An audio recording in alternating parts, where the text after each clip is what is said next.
diabet dunyoda eng ko'p uchraydigan surunkali kasalliklardan biri. Erta tashxislash jiddiy asoratlarning oldini olish imkonini beradi. Bugungi kunda O'zbekistonda 40 yoshdan katta aholi soni 10 milliondan oshadi.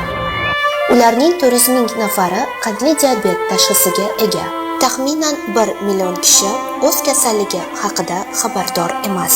Respublikamiz bo'ylab oilaviy poliklinikalarda Dimet tizimi va Dimet Pro mobil ilovasi orqali keng qamrovli skrining jarayoni amalga oshirilmoqda. Oilaviy poliklinikada amaliyotchi hamshira nafaqat qabulga kelgan bemorlarni qabul qiladi, balki qandli diabet skriningini ham olib boradi. Dimet tizimi orqali hamshira har kuni tashrif rejasini shakllantiradi va skrining natijalarini elektron tibbiy kartaga kiritadi. Bu jarayon qog'ozbozlikni kamaytiradi va tashxis aniqligini oshiradi. Skrining jarayoni bir necha bosqichlarni o'z ichiga oladi. Ular: so'rovnoma to'ldirish, avtomatik xavf baholash, tavsiyalar tayinlash. Qandli diabetni erta aniqlash orqali asoratlar xavfi 25-40% kamaytirildi. Hozirgi kunda Dimet tizimi orqali 157.358 nafar bemor skriningdan o'tdi. 27.543 nafar bemorda qandli diabet erta aniqlandi. 49.803 nafar aholida ortiqcha vazn va 16.644 nafar bemorda turli darajadagi semizlik aniqlandi. Elektron hisobot tizimi tufayli barcha ma'lumotlar bir necha soniyada shakllantiriladi.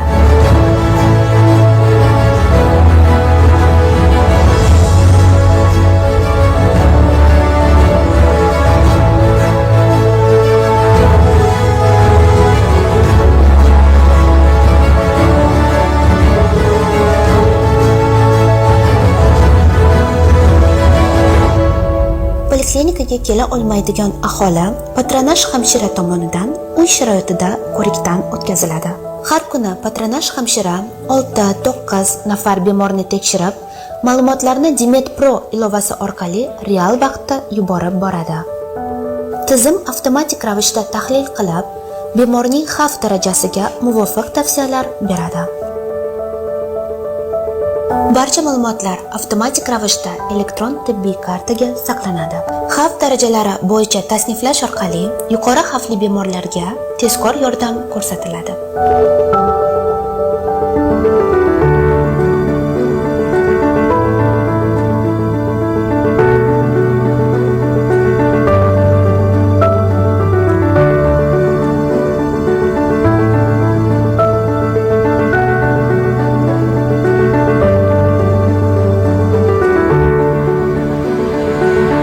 O'zbekiston sog'liqni saqlash tizimi raqamlashtirish yo'lida katta qadam tashladi. Dimet tizimi har bir bemorning salomatligiga g'amxo'rlik qilib, skrining jarayonini tezkor, aniq va qulay qilib bermoqda.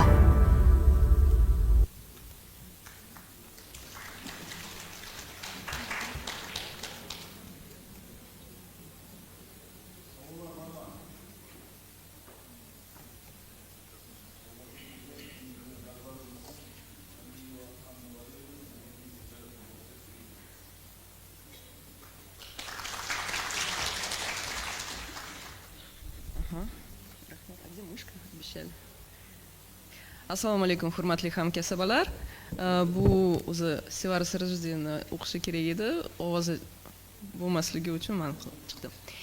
Demak, qandli diabet skriningi haqida gaplashsak, diabet o'zi qanaqa rivojlanadi? Norma bo'lgan odamlarda, diabet bo'lmagan odamlarda birinchi diabet oldi holati rivojlanadi, prediabet aytamiz. Bilasizmi, 14-20% gacha 40 yoshdan oshgan odamlarda diabet oldi holati dunyo bo'yicha aniqlanishi mumkin.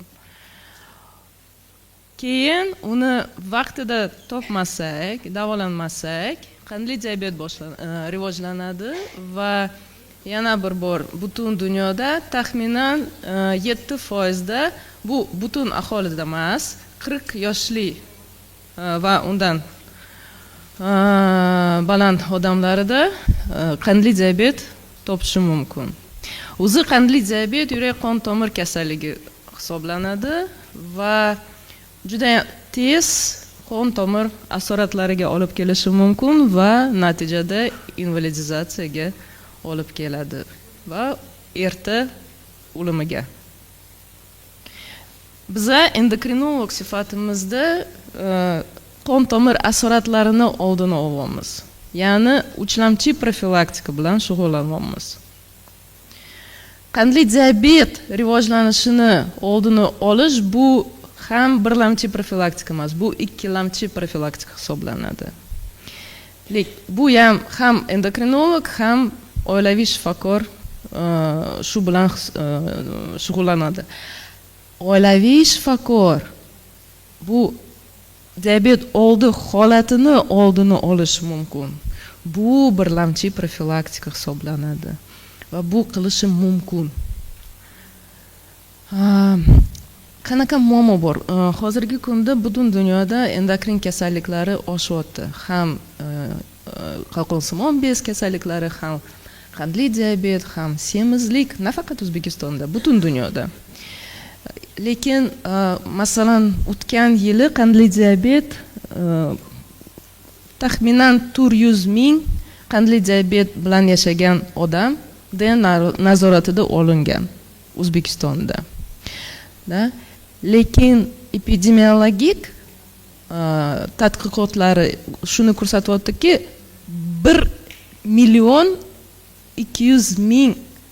aholida qandli diabet bo'lishi kerak. Va bu odamlarni skrining bilan topishimiz kerak endi.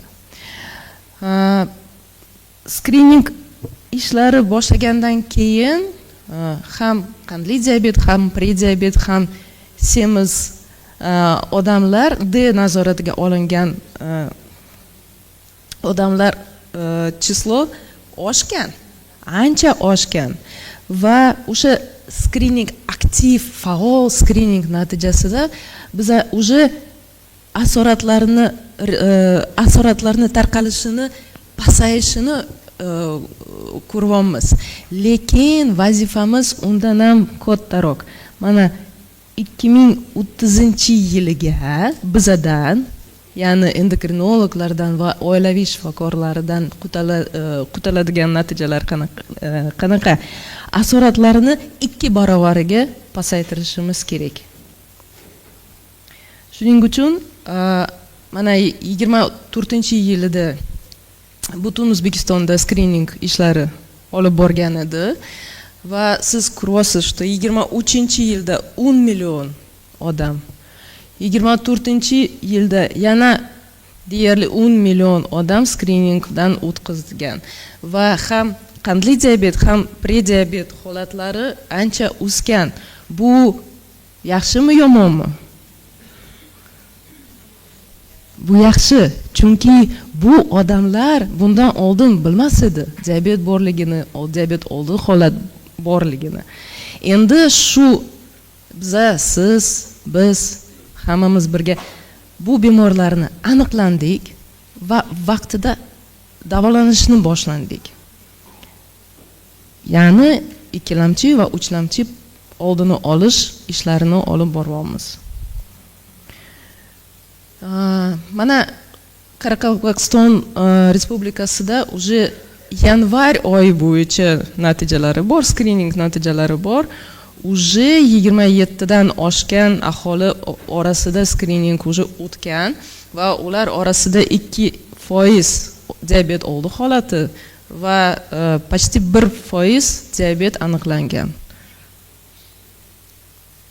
Qarang, какие цифры, посмотрите.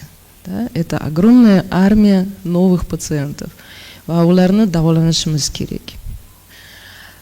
Endi skrining qilish uchun siz yaxshi bilasiz, barcha poliklinikalar glukometr test yaproqchalari, test poloska va skarifikator bilan ta'minlangan. Endi Qoraqalpog'iston Respublikasida ham mana qancha glukometr, test poloska berilgan. Qonda qand miqdori o'lchash kerak bo'lgan aholi soniga qarab o'sha hammasini sanalgan. Kim qanaqa odamlarni skriningdan o'tkazishimiz kerak? Skrining tekshiruvi bu bilgan qandli diabet bor bo'lgan odamlarni tekshirish emas. Skrining bu deyarli sog'lom aholi orasida xavf faktorlarini topish va erta tashxislash, qandli diabetini tashxislash, qandini tekshirib tashxislash. Demak, bilishingiz kerak, siz bilasiz, что o'tgan yili 40 yoshidan oshgan aholi orasida demak hammasini skriningdan o'tkazishimiz kerak edi. Mana bu prezentatsiyada 35 уже yoshidan boshlab skriningdan o'tkazamiz. Va undan yoshroq odamida agarda abdominal semizlik bo'lsa yoki tana vazni indeksi 25 kilogramm metr kvadratga va undan baland, ya'ni ortiqcha vazn va semizlik, naslida qandli diabet bo'lsa, arterial gipertenziya bo'lsa, polikistoz яичников, tuxumdon polikistoz sindromi bo'lsa, katta vaznli bola tuqqan ayol va o'sha ayolida homiladorlik paytida gestatsion diabet bo'lgan bo'lsa, shunaqa ayollarni tekshirish kerak. Keyin past jismoniy faolligi bo'lgan insonlar va qanaqadir insulinga rezistentlik belgilari, ya'ni semizlik og'ir shakli, abdominal semizlik va akantozis nigricans. Siz yaxshi bilasiz. Va dislipidemiya. Dislipidemiyaga yuqori zichligi lipoproteinlari pastligi va past zichligi triglitseridlar balandligi 2,8 millimol litrdan baland bo'lsa, shu odamlar orasida skrining ishlarini olib borish kerak. Skrining natijasida natijalari yaxshi bo'lsa, me'yorida chiqsa, glikemiya, demak shu odam orasida o'sha skriningini har 3 yilida qayta qilish kerak. Mana poliklinikada, oilaviy poliklinikani olsak, shifokor oldi xonasida nima? Qon bosimi o'lchanadi, bel aylanasi, bo'y vazn, tana harorati o'lchash kerak va diabet xavfini aniqlansa bo'ladi. Bu shifokor ishi emas, bu hamshira qilsa bo'ladi. Amaliyotchi hamshira buni qiladi. Faqat to'g'ri o'lchash kerak. Mana videoda ko'rdingiz-da, qanaqa qilib bel aylanasini to'g'ri o'lchaymiz. Mana pastki qo'rasini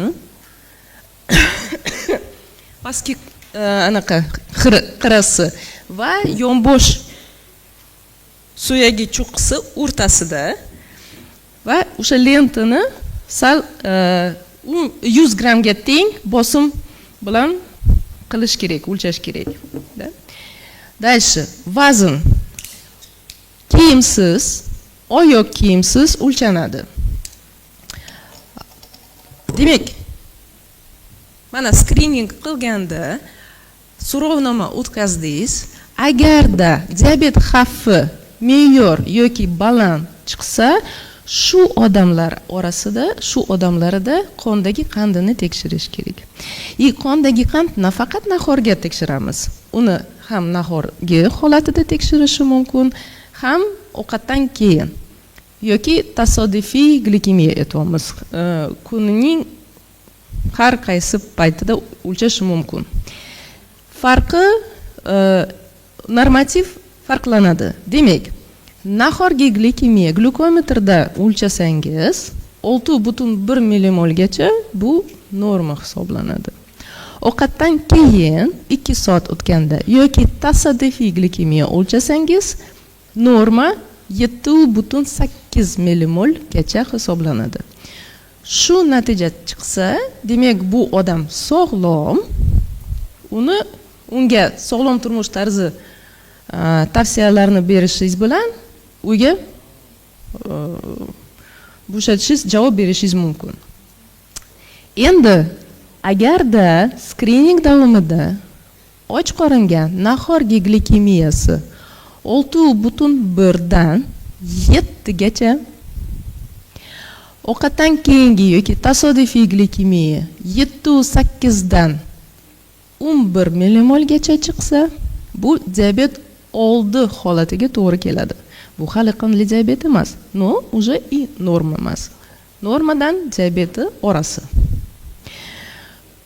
Bu odamlarni D nazoratiga olishingiz kerak, lekin o'sha diabet oldi holatini laboratoriyada tekshirib takrorlanish kerak va D nazoratiga olamiz. Sog'lom turmush tarzi tavsiya qilasiz, jismoniy faollik, sog'lom ovqat yeyishi va kerak bo'lsa metformin dori yozamiz.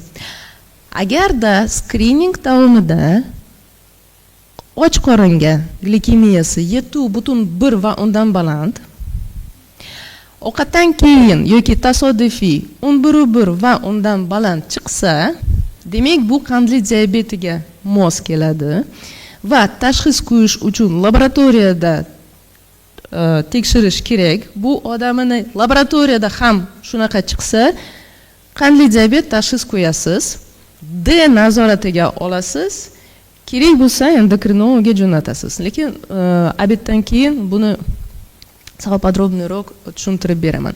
Mana bu naglядный qildik. Ya'ni e'tibor beringlar, qondagi kapillyar qonida va venoz qonida ozgina farqi bor normadan.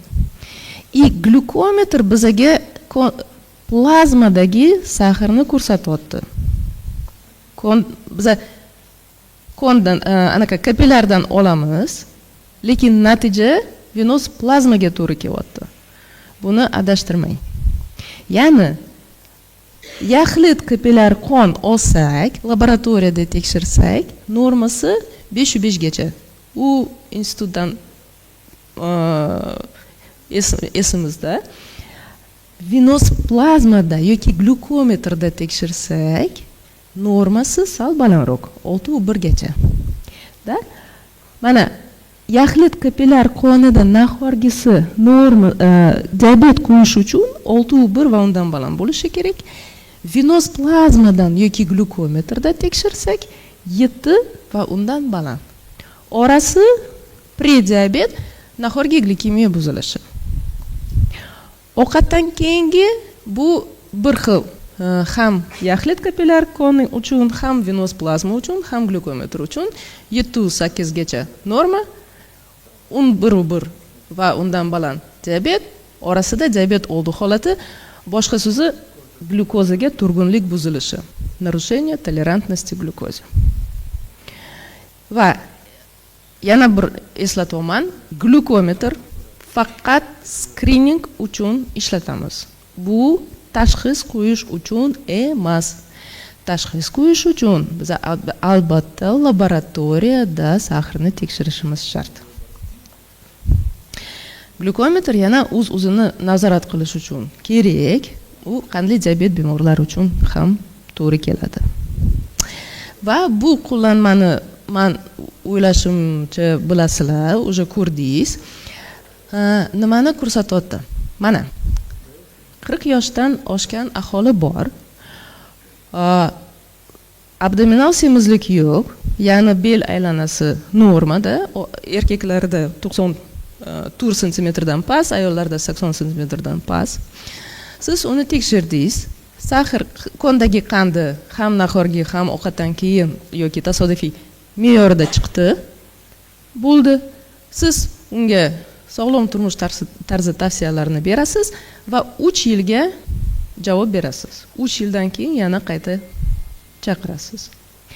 Agarda bu bemorda abdominal semizlik bo'lsa, ya'ni xavf omillari bo'lsa va skrining natijasida qondagi qand me'yorida chiqsa, unga ham sog'lom turmush tarzi tavsiyalarini berib, 1 yilga javob berasiz uyga.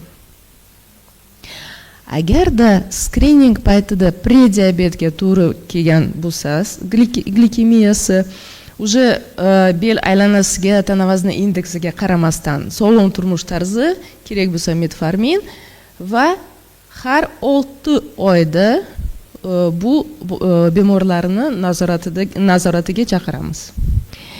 Qandli diabet haqida sal ko'proq obeddan keyin gaplashamiz.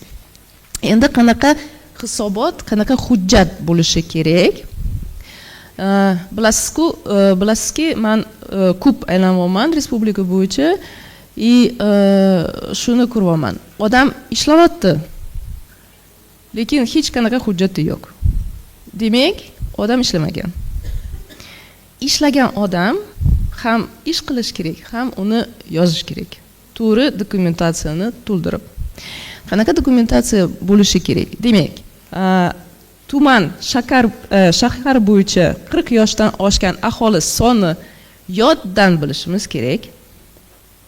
Keyin skrining o'tishi kerak bo'lgan 40 yoshidan oshgan aholini bilish kerak va elektron varianti bo'lishi kerak. Har kunning har qaysi paytida oldingizda bo'lishi shart bu.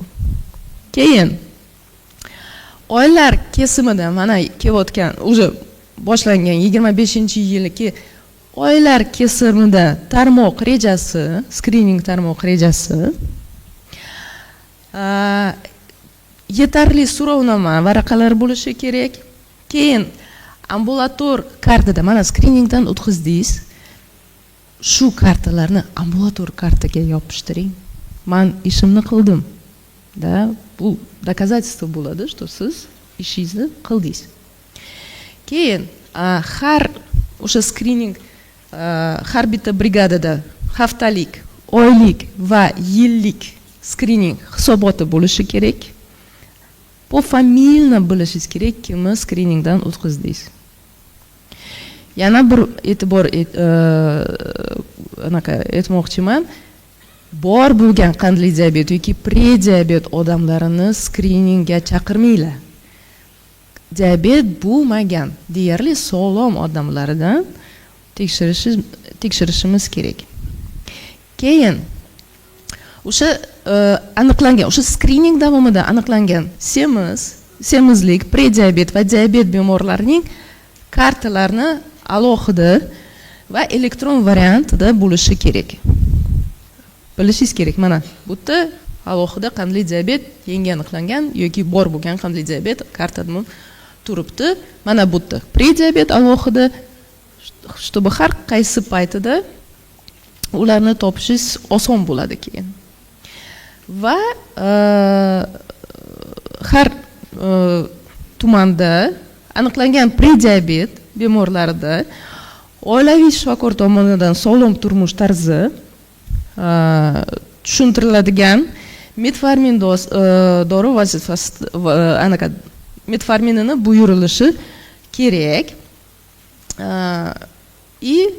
Semizlik bilan va diabet bilan bemorlarni elektron tizimi orqali, mana bugun ko'rsatilgan edi, Dimet tizimi orqali endokrinologga yuborishingiz kerak bo'ladi. Diabet oldi holati o'zingiz nazoratida turadi. Lekin bilish kerak, qaysi bu bemor. Chunki men obeddan keyin aytaman, diabet oldi holati diabet xavfini bir necha barobar oshtiradi. Ya'ni 10 yil davomida har ikkinchi odamida diabet oldi holati bilan qandli diabet rivojlanadi. Shuning uchun bu ishimiz juda ham muhim.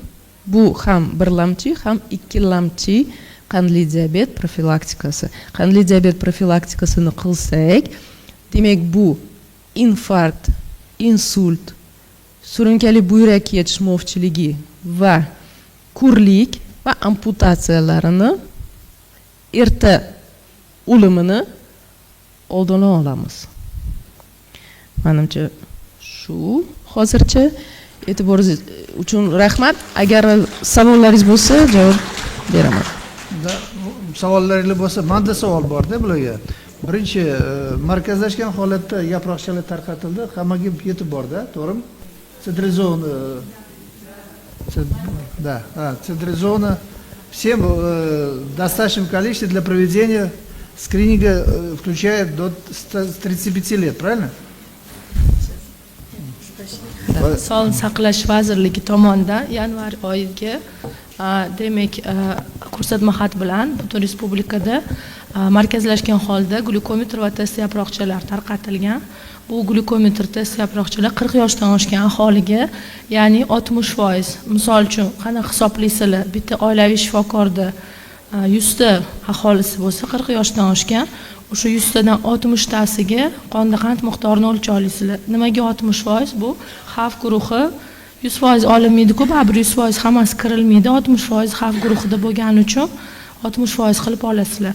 Deyarli 95% hammaga oilaviy tibbiy brigada soniga qarab tarqatilgan. Tam есть, hammasi to'liq qo'yilgan. Yana bitta savol. Demak, oldingi yil o'tkazilganlarni qayta o'tkazish kerak emas agar yo'q, agar normalniy bo'lgan bo'lsa. Oldingi o'tgan yili qonda qand miqdori o'lchangan aholilar agar u xavf guruhida bo'lmasa, ya'ni ortiqcha vazni bo'lmasa, ya'ni o'sha semizligi bo'lmasa yoki bo'lmasam xavf guruhiga kirmaydigan bo'lsa, qayta tekshirmaysizlar. Lekin agar o'tgan yilgi aholida o'lchaganinglarda u aholingiz xavf guruhida bo'lsa, bu yil ham yana o'sha semizligi bo'lsa, ortiqcha vaznga yana vazn qo'shilgan bo'lsa, u aholini yana qayta tekshirasizlar qonda qand miqdorini. Yana bitta shu yerda aytib o'tmoqchiman. Sizlarda bilasizlar, 4 ta guruhga bo'lingan aholilar. 1-chi, 2-chi, 3-chi, 4-chi guruh. Ko'p oilaviy shifokorlar o'zingizlar bilan ham shu bo'yicha suhbat bo'lganda, men oilaviy shifokorlik savolimda 3-chi, 4-chi guruhda qonda qand miqdori o'lchaysizlarmi, yo'qmi? Screening qilasizlarmi, yo'qmi? 3-chi, 4-chi guruh. Endi qo'shimcha savolim bor. Yo'q deyapsizlar, xo'p, 3-chi, 4-chi guruhga kimlar kiradi? Dispanser nazoratida turuvchilar va og'ir kasalliklari bor, invalidizatsiyadan o'tgan bemorlar, to'g'rimi? Lekin shunga qo'shimcha savolim, hamma ham ichida qandli diabet emas-ku. Ya'ni 3-chi, 4-chi guruhda men nima demoqchiman? 3-chi, 4-chi guruhda nafaqat qandli diabet, balki boshqa yondosh kasalliklardagi bemorlarni ham 3-chi, 4-chi guruhga olgansizlar, to'g'rimi? Oshqozon ichak, nevrologiya, kardiologiya va hokazo. Men bu bilan aytmoqchimanki, 3-chi, 4-chi guruhda bo'lgan bemorlaringizda ham agar qonda qandli diabeti bo'lmasa, ulardan ham скрининг o'tkazasizlar. Чунки хаваколли, yani гипертоническая болезнь, является сопутствующей очень близкое состояние, которое вызывает, правильно, сахарный диабет. Shuning uchun 3-chi, 4-chi guruh bu eng kasalligiga moyil guruh hisoblanadi. Faqat еще один вопрос. Prediabetni kim учетga oladi? Dispanser nazoratiga endokrinologmi yo oilaviy shifokormi? Zo'r savol, Anvar Oyilovich. bo'yicha ko'p diskussiyalar bo'lgan. Endi keyingi ob'ektdan keyin alohida diabet oldi holati prediabetga to'xtalamiz, lekin prediabet, ya'ni diabet oldi holati MKBga kirgan bo'lsa ham bu profilaktik sostoяние bo'lgani uchun buni birinchi navbatda oilaviy shifokor учетga oladi, lekin spiskasi har bitta endokrinologda ham bo'lishi kerak. Lekin hamma тактика лечения, ведения этих пациентов, ну как бы пациентов, которые диагностировали преддиабет, hammasini oilaviy shifokor qilish kerak, chunki u yerda deyarli qiyin taktika lecheniyalar bo'lmaydi. U ham profilaktika diabeti hisoblanadi. Yana bitta savol. Metformin berasiz deyapsiz. Metformin reembursatsiyaga kirgan. Prediabetda и ожиренияda bular berishga haqlimi? Reembursatsiya davomida yozib berishga. Reembursatsiyada hozir ya'ni состояние связанное с диабетом, преддиабетом deb ko'rsatilgan. Buni ham Sog'liqni saqlash vazirligi bilan gaplashilganda, ular ham aytishdi, reembursatsiyaga kirgan metforminni preddiabetda berish mumkin. Ожиренияda alohida to'xtalish kerak bo'ladi, chunki semizlikda hammaga ham metformin berilmaydi. Semizlikda faqat insulin rezistentnosti bo'lgan bemorlargagina metformin beriladi. Bu keyingi anaqalarga o'tib ketamiz. Metformin beriladi. Diabet oldi holatida hammaga metformin berilgani uchun reembursatsiyaga kirgan bemalol oilaviy shifokorlar bersalar bo'ladi. Mana yana bitta savol. Mana hozir Demet programmasi bu yerda ham qo'yilyapti, oilaviy shifokor programmasiga. bular avtomatik ravishda qayerga boradi? Viloyat yoki Qoraqalpog'iston Respublikasi endokrinolog dispanseriga boradimi informatsiya, yo'q tumanga keladi? Qanaqa qilib bu logistikasi, ma'lumotlarni chiqishi qanday bo'ladi? Rahmat savol uchun. Demet programmasi mana eng katta как бы pilotni Qoraqalpoqda boshlangan. Avgust oyida o'zimiz ham bitta tumanlarda borib ko'rganmizda bir qancha savollar bo'lgan shu skrining bo'yicha. Avvalambor rahmat, mana shu Qoraqalpog'istonda ko'rib ketganimizdan keyin Demetda bo'li nima deydi, mukammallashtirildi. Hozirgi paytda hammaga o'rnatilgan, sizlarda o'rnatilgan Demet programmasida patronaj hamshira savolnoma o'tkazadi. Savolnomadan o'tkazgandan keyin u aholi avtomatik tarzda o'sha Demetda ko'rinadi va u oilaviy shifokorga boradi. U aholi. Undan keyin qonda qand miqdori o'lchaydi. O'sha amaliyotchi patronaj hamshira o'lchagandan keyin Demet programmasini o'zi, mana biz hozir sizlarga aytdik-ku, diabet oldi holatida shunaqa ko'rsatkich, qandli diabet shunaqa ko'rsatkich.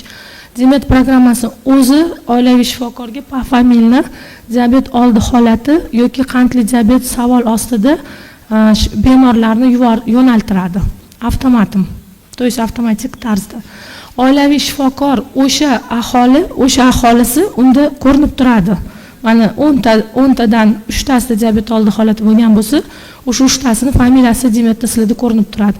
Toki sizlar shu aholini chaqirib, o'zingizlar gaplashib, o'zingizlar назначение berib, bosmaguningizcha bu sizlarni interfeysingizda turaveradi. Keyin bosganingizdan keyin bu familiya tuman endokrinologiga ketadi. Ya'ni oilaviy shifokordan endokrinologga, xoh u diabet oldi holati bo'lsin, xoh u qandli diabet bo'lsin. Oilaviy shifokordan endokrinologga boradi va bu narsa nimaga qilingan? Hozir mana hammalar отчет berasizlar. To'g'risini aytish kerak, отчет u kabo как. Demet programmasida hech qaysinisi уже osmondan olib ham yozib bera olmaydi, boshqa ham qila olmaydi. Chunki u yerda mashq qilgan ishingizda отчети ham bor. Avtomatik tarzda sizlarda отчетinglar sog'liqni saqlash vazirligiga berayotgan отчетinglar Demetda ko'rinib turibdi. Bu отчетga ham kirgizilgan. Savolda buni tushundinglar nima uchun? Хорошо. Yashar Vladimir. Demak, tushunyapsizlarmi? Oldin qog'ozda beradigan bo'lsanglar,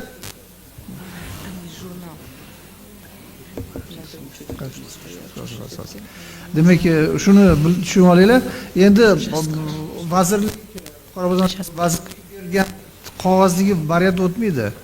Yig'ma materialni Demet programmasi bo'yicha o'tirib, operator shunda bosib, sizlarda nechtasi rejada edi, o'tdi deb har oy yakuni bilan oladi.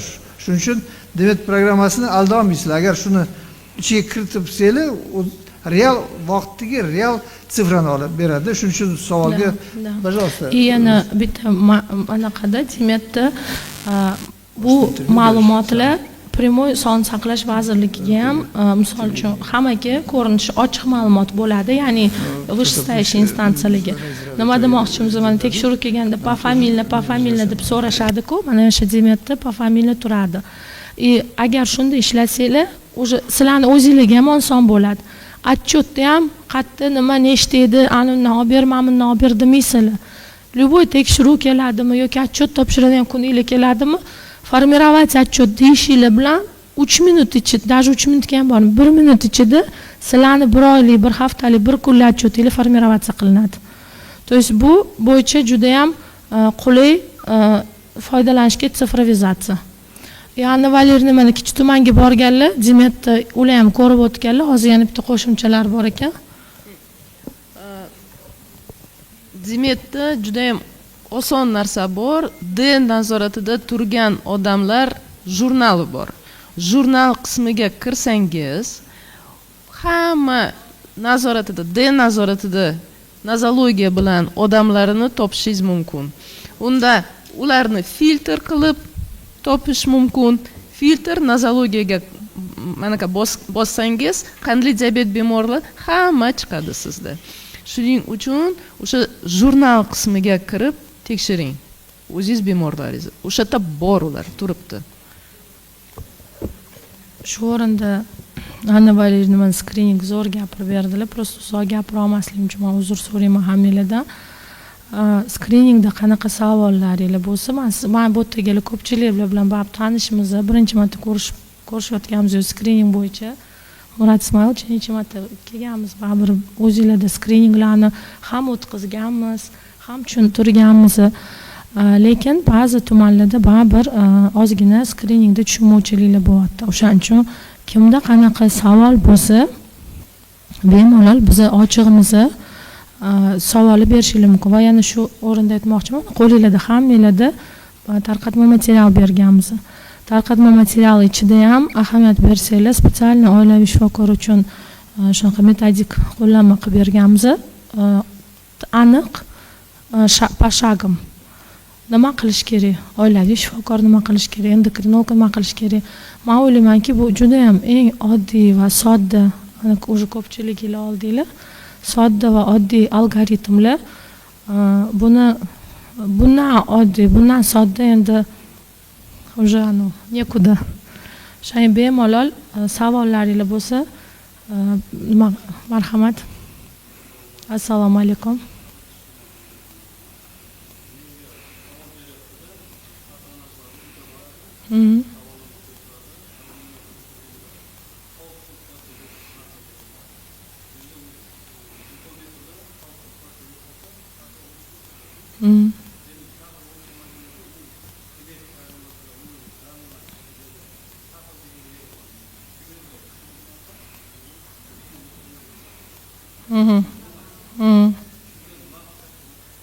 Yaxshi savol. Ana kuni ham shu savolni ko'tarishibdi. Biz Demetdan so'radik. Nimaga buni qilishmadi? Ular aytishyapti, mana bitta mashina hozir Toshkentga borganda yana bittalab ko'rib chiqamiz. Ular skrining o'tkazmagan deb qilganini maqsadi, hozir agar завершенный skrining qilib qo'yadigan bo'lsa, hamma patronajlar boradi, oilaviy o'sha aholini oпрос qiladi, завершенный skriningni bosib borishi mumkin. То есть unda nimaga buni qilishmadi? Menga bitta javob berishdi, unda отчетность noto'g'ri chiqib ketadi deyishdi. То есть отчетность он будет сильно отражаться на отчетности.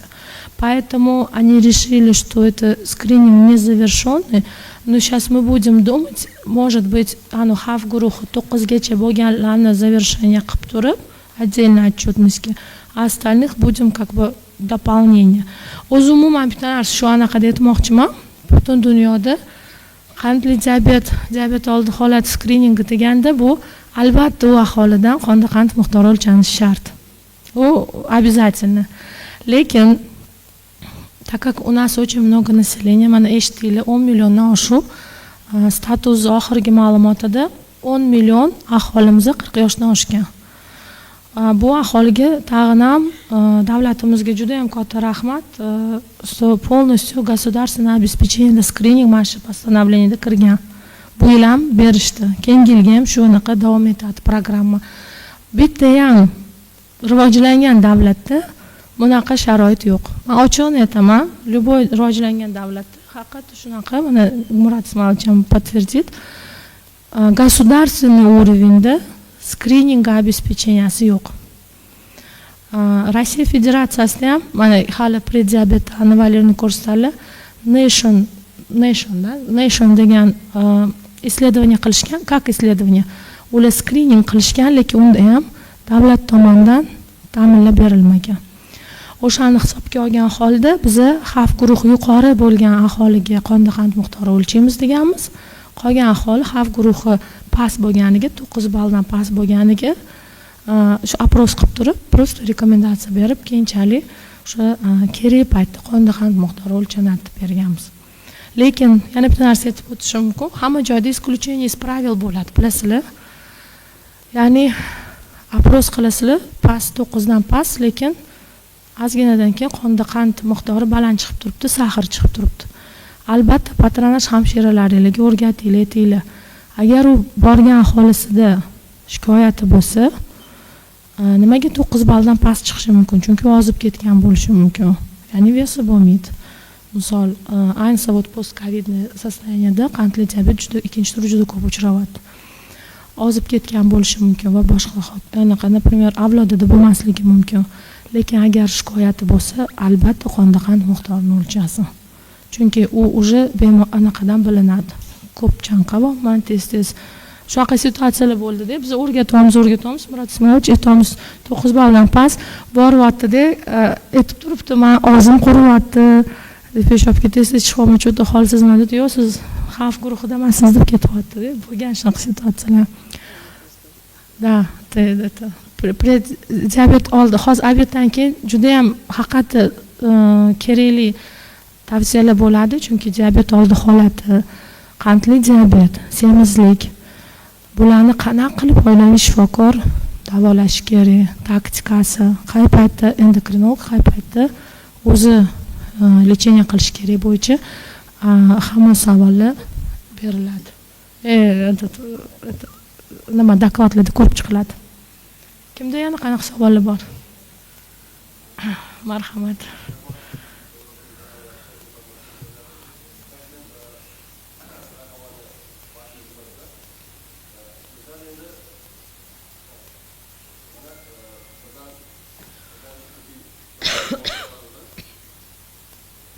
%95% pulini oldin ola to'laganmiz yanvar oyi uchun. 5%ni siz aytib o'tgan mana skrininglar natijasidan keyin hisob-kitob qilinib beriladi.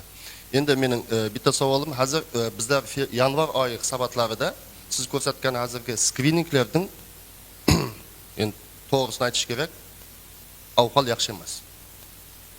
Biz endi 5%ni 5% puli bor bularning, lekin bu skriningni joyiga qo'yish kerak. Endi har xil problemalar bor. Siz aytib o'tgan hozirgi mana glukometr, test poloskalarning keyingi ta'minlanishi qanaqa bo'ladi? Bu markazlashgan ta'minlanish kerak. Agar bular markazlashgan ta'minlanmaydigan bo'lsa, bular imkoniyatni immunni shularning hisobidan bo'lib qoladi. Shuning keyingi masalan yil davomida qanaqa o'zgarishlar bo'lishi mumkin? Rahmat.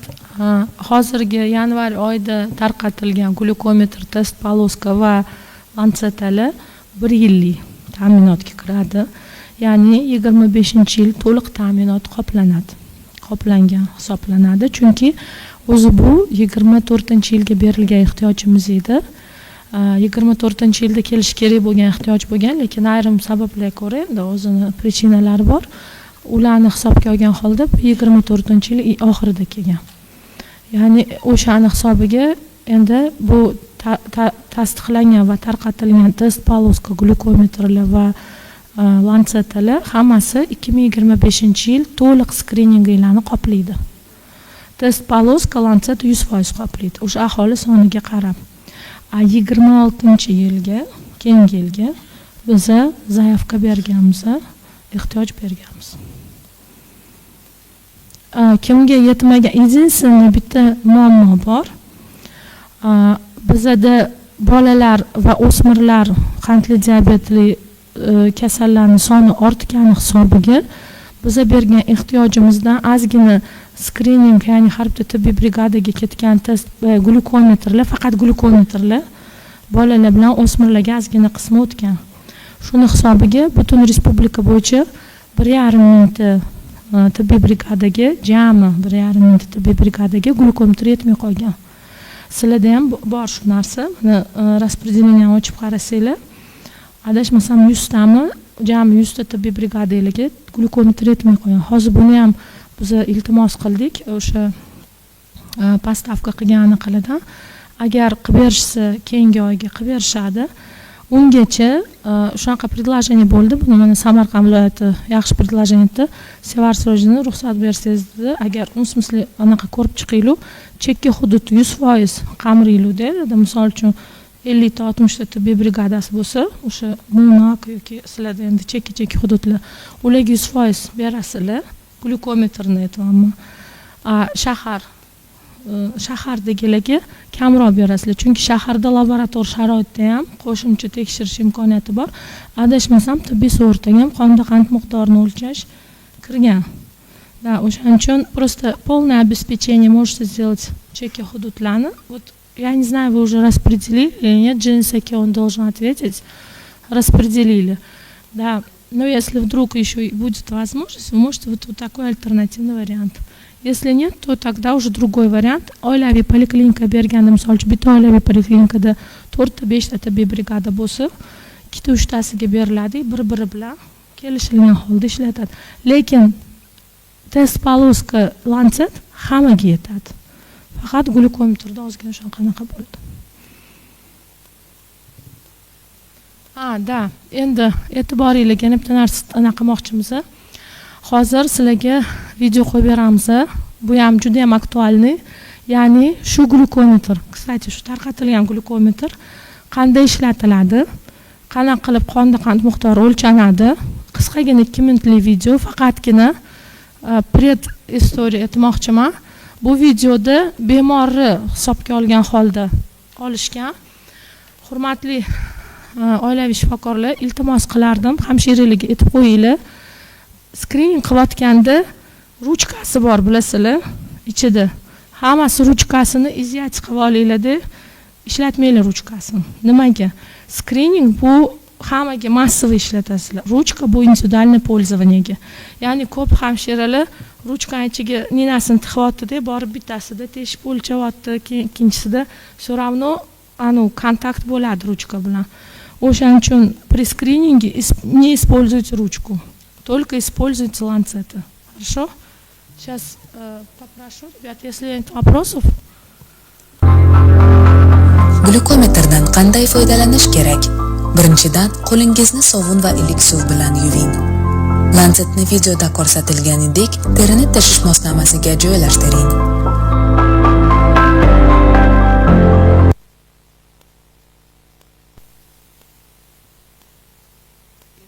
Bu прокалыватель to'g'ri nomi. Demak, прокалывательdan foydalanmasdan faqat o'sha yashil, siniy, ko'k narsadan foydalanasiz.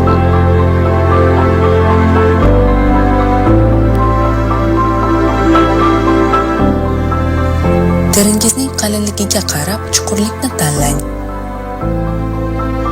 Himoya qopqog'ini tashlamang.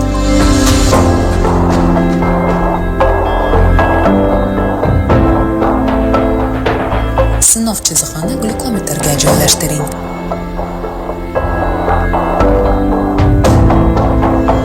Sinovni boshlashdan oldin och yoki to'q qoringa qarab rejimni moslashtiring.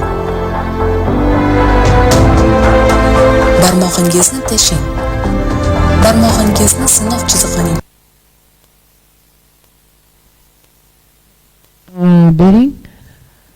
Hech qanaqa spirt o'tda yo'q-da videoda. Bu nima uchun? Chunki bu bemor o'ziniki saharni o'lchagandan oldin qo'lini suv bilan, anaqa sovun bilan yuvdi. Keyin sovun suv bilan yaxshilab yuvdi, xolos proполоскал. Потом вытер, quruq terini teshagan. Hamshiralaringiz ko'chadan kelgan odamlarni tekshiradi. Shuning uchun ko'chadan kelgan odamlarda, конечно, spirt bilan suritamiz, lekin barmoq quruq bo'lishi kerak. Spirt bilan o'lchamang, chunki ложно заниженный pastroq chiqishi mumkin sahari. chetiga qo'ying. Ko'rsatkichga kerakli miqdordagi qonni olish uchun unga teginish kifoya. Hisoblagich displeyi 5 dan 1 gacha sanab chiqadi va natijani ko'rsatadi. Natija glyukometrdagi rang shkalasi bilan birga ko'rsatiladi. Jarayondan so'ng glyukometrni o'chiring va ishlatilgan test chizig'ini olib tashlang. Terini tashish moslamasini oching, ifloslanish va kesishning oldini olish uchun lancetni himoya qopqog'iga soling.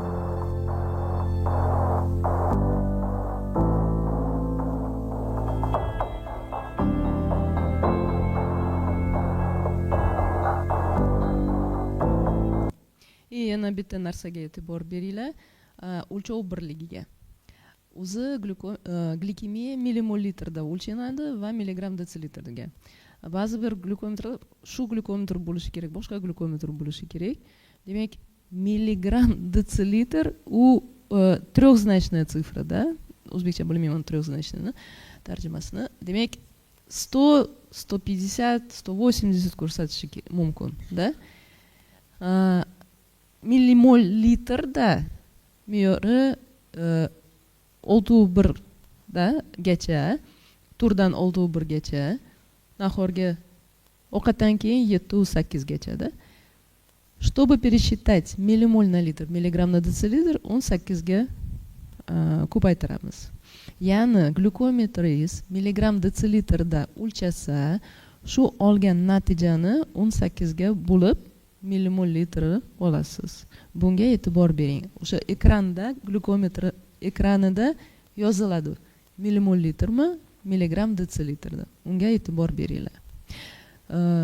Пока все. У нас Rahmat.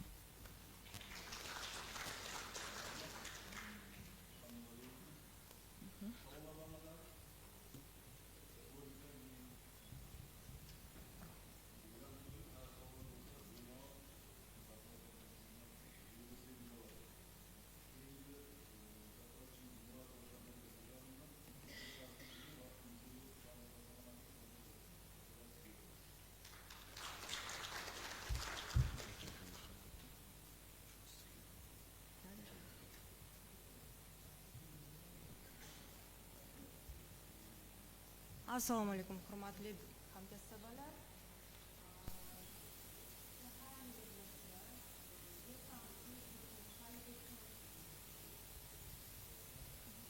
Yod tanqisligi bizning hududimiz uchun juda ham aktual muammo, hali ham yechilmagan holat. O'shaning uchun bugungi leksiyamizni yod tanqisligiga bag'ishlaymiz.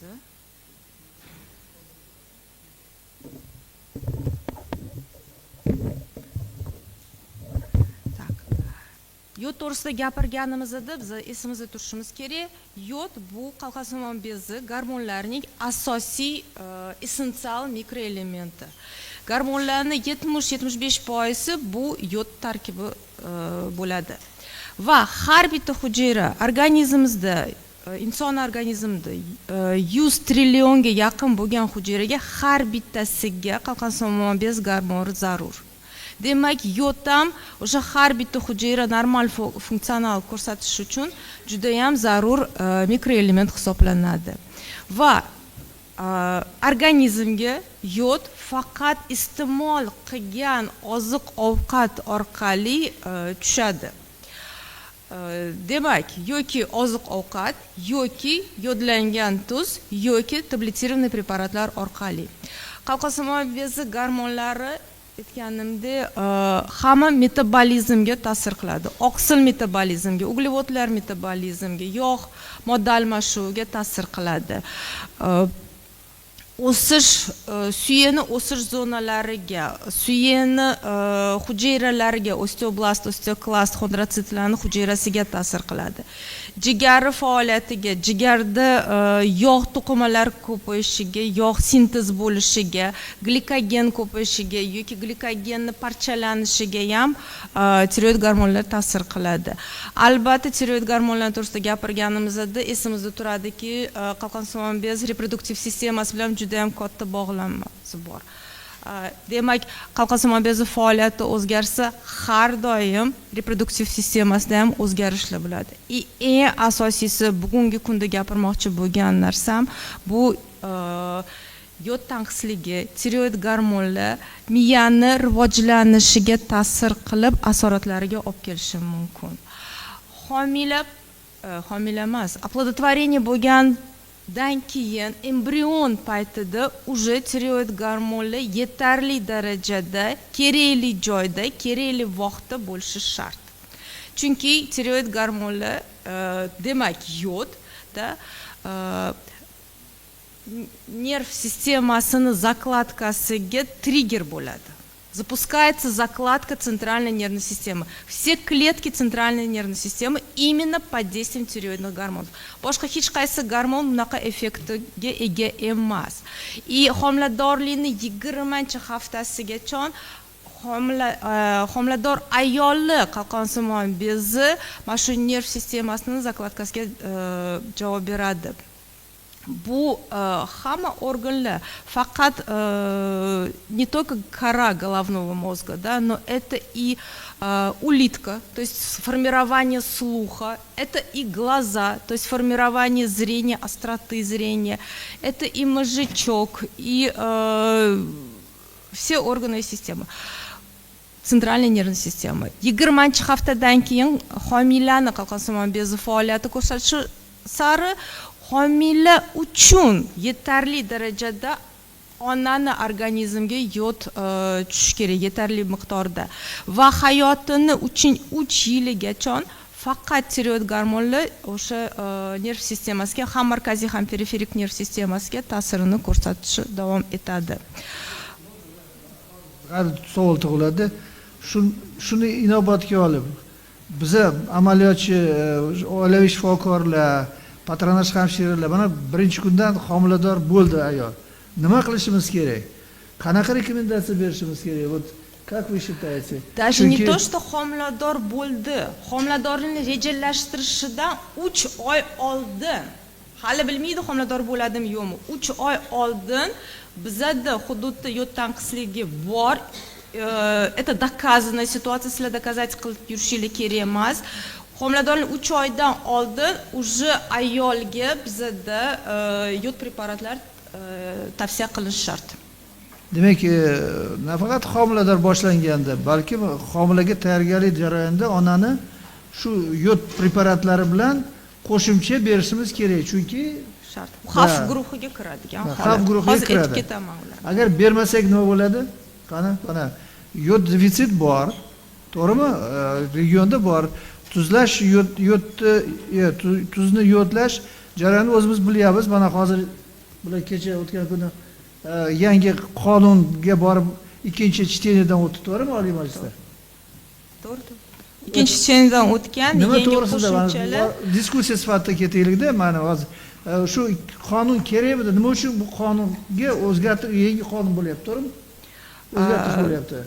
Chunki tuz chiqaradigan korxonalarga lazeyka qolgan, yaxshi sifatli yodlangan tuz chiqarilmayapti, yetarli darajada ham emas, lekin yetarli darajada.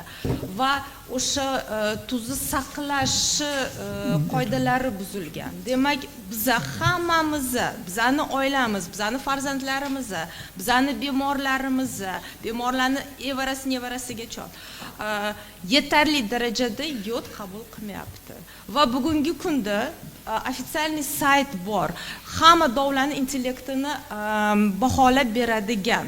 O'zingizlar ham o'sha mana saytda silkasi bor, o'sha yerga kirib ishtirok etsanglar bo'ladi.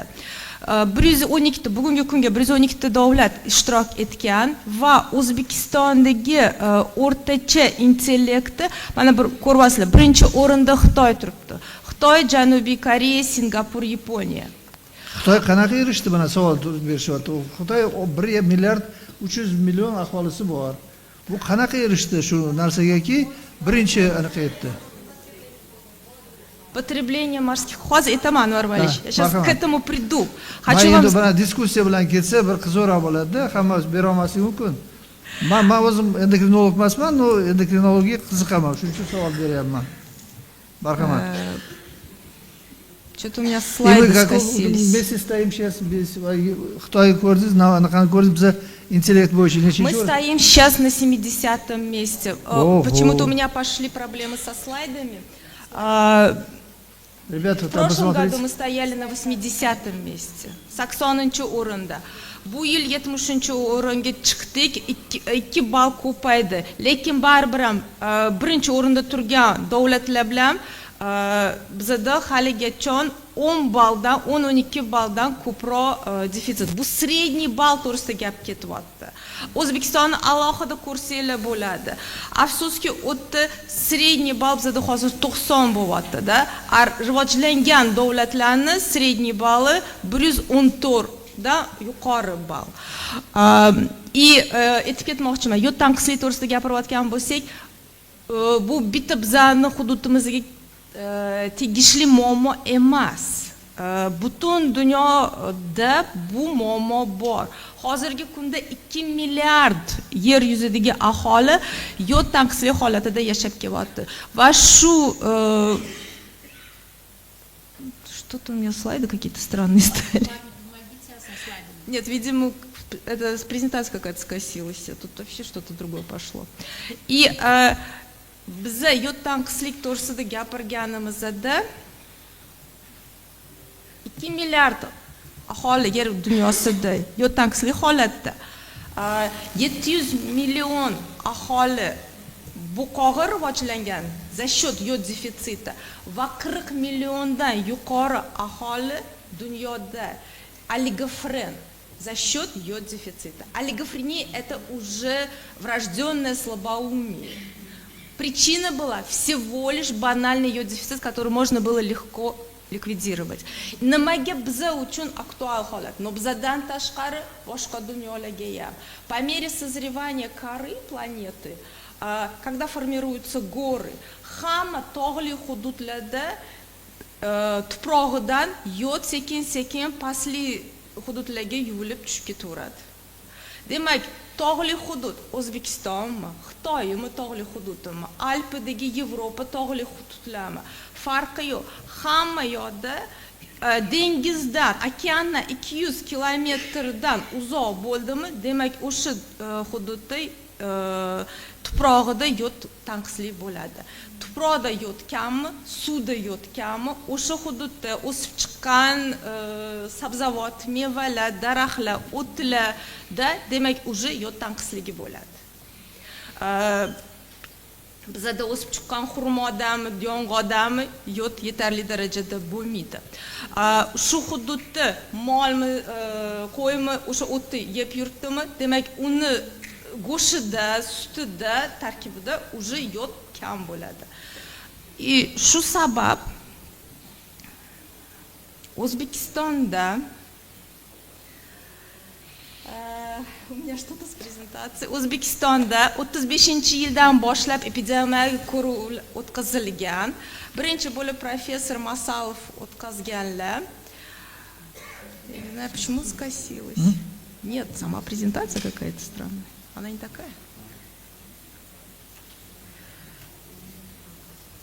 Значит, professor Masalov o'tkazganlar va u 35-yilda vodiyda o'tkazilgan. 35% aholida yod tanqisligi aniqlangan edi. Birinchi profilaktik ishlar urushdan keyin 46-yildan keyin boshlangan. 98-yil endokrinologiya institutida birinchi qoida bo'yicha klaster metodi bilan profilaktik tekshiruv o'tkazilganda ko'rsatilganki, bizda buqon tarqalishi 65% dan yuqori bo'lgan. Ba'zi bir hududlarda 98%. Bu degani 100 ta insondan bemor demayapmiz, 100 ta insondan 98 tasida buqo bo'lgan.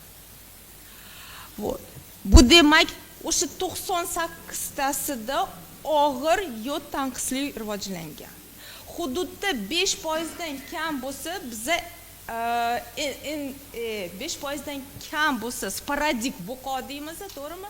5% dan ko'p uchrasa, to есть 100 ta bolani tekshirdinglar, 5% dan kam bo'lsa, bu demak bu hududda yod tanqisligi yo'q deymiz, sporadik buqo. 5% dan ko'p bo'lsa, biza уже endemik buqo deymiz. 30% dan ko'psa og'ir yod tanqislik holat deb aytiladi. Bizadagi oxirgi epidemiologik ko'ruvda tasdiqlanganki, 32% ga yaqin haligacha buqo uchrayapti. Demak, O'zbekistonda og'ir yod tanqisligi holati. Va Jahon Sog'liqni saqlash tashkilotining tavsiyasi bo'yicha yod tanqislik degan kasallik bu nima deb savol tug'ilinadi-da. Bu patologik holatlar, bu faqat buqoni to'g'risida gap ketmayapti. Patologik holat yod tanqislik holati rivojlangan va bu holatni oddiy yod preparati bilan profilaktik qilish mumkin bo'lgan holat. Va yod tanqisligini asoratini to'g'risida gapiradigan bo'lsak, biz har doim esimizda turishi kerak, qaysi hayotni periodida shu holat kuzatilyapti. Homiladorlik paytida homilaga yod tanqislik eng og'ir asoratlarga olib keladi. Bu ham аборт, прерывание беременности, мертворождение, рождение слабоумных детей, да, формирование олигофрении, либо за счет неврологического кретинизма, либо за счет миксидематозного кретинизма. Chaqaloqlarda buqo rivojlanishi mumkin. O'smirlarda buqo psixologik, intellektual o'zgarishlardan tashqari yana emotsional va reproduktiv asoratlar qo'shilishi boshlaydi. chunki pubertat biz bilamiz именно становление всех репродуктивных функций. Shunisi buzilishi boshlaydi. Qotilida ham birinchi o'rinda ham buqo, ham tugunli buqo rivojlanishi, ham qalqonsimon bez onkologiyasini xavfi oshishi kuzatiladi va intellektual o'zgarishlar. Shunda oilaviy shifokorga inson kelsa shikoyatlari aqlli xotirasi pasaygani, o'ylash qobiliyati o'zgargani yoki semirib ketyapmansa yoki ovozim bo'g'ilyapti desa, tilim kattalashdi desa, chochim to'kilyapti, terim quriyapti, kipriklarim to'kilyapti, buqog'im kattalashyapti, yuragim urishi sekinlashyapti yoki nabarot davleniya oshyapti va bepushligi shikoyatlar bo'lsa yoki homiladorni rejalashtirayotgan bo'lsa, har doim yod tanqislik to'g'risida eslab o'tishimiz kerak. Chunki biz uchun bu juda ham muhim muammo.